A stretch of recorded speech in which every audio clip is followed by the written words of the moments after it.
পৃথিবীতে সব সুন্দরের প্রেমে পড়তে নেই।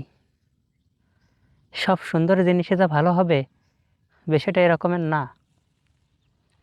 অনেক সময় আমাদের জন্য সৌন্দর্যের ফাঁদ তৈরি করে রাখা হয়।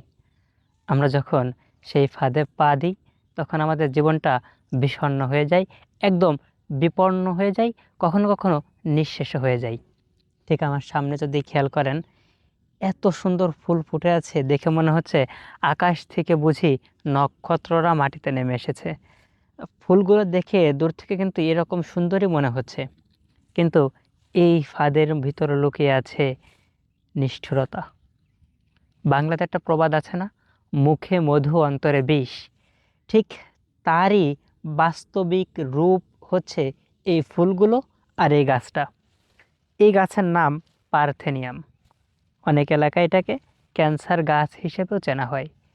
এই গাছের এই ফুল এতটা বিষাক্ত, যার পরাগরেণু যদি বাতাসের সাথে মিশে আপনার হৃদযন্ত্রে চলে যায়, আমাদের ভিতরে চলে যায়, তাহলে আমাদের ক্যান্সার হওয়ার সম্ভাবনা বেড়ে যায়।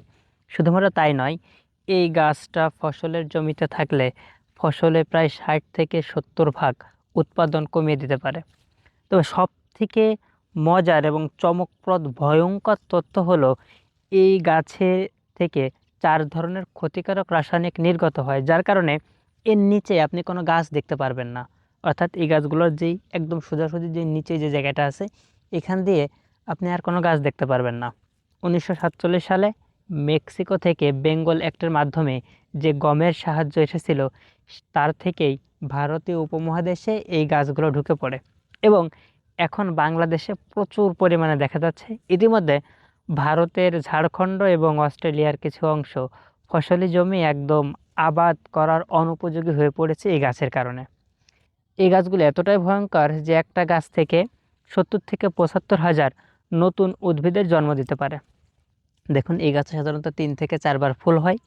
ফুল এবং এর এক একটা গাছে অপরিমাণ ফল। দেখুন, একটা গাছ থেকে যদি 70 হাজার উদ্ভিদের জন্ম হয়, তাহলে এই পরিমাণ গাছ থেকে কি পরিমাণ উদ্ভিদের জন্ম হবে। এই গাছ সাধারণত কীটপতঙ্গের মাধ্যমে পরাগায়ন ঘটায় না। যেহেতু এই গাছ খুব বিষাক্ত, কীটপতঙ্গের ধারের কাছেও আসে না, মৌমাছি তো আসেই না। তো যার কারণে এই গাছ মানুষ এবং বিভিন্ন যানবাহনের মাধ্যমে তার পরাগায়ন ঘটায়, বংশ বিস্তার করে। এই গাছ নির্মূল করার সময় এখনই। এই গাছ নির্মূল করতে হলে ফুল আসার আগেই নির্মূল করে ফেলতে হবে, একদম গোড়া থেকে উপড়ে ফেলে দিতে হবে, অথবা পানি এবং ডিজেল মিশিয়ে স্প্রে করে দিতে হবে।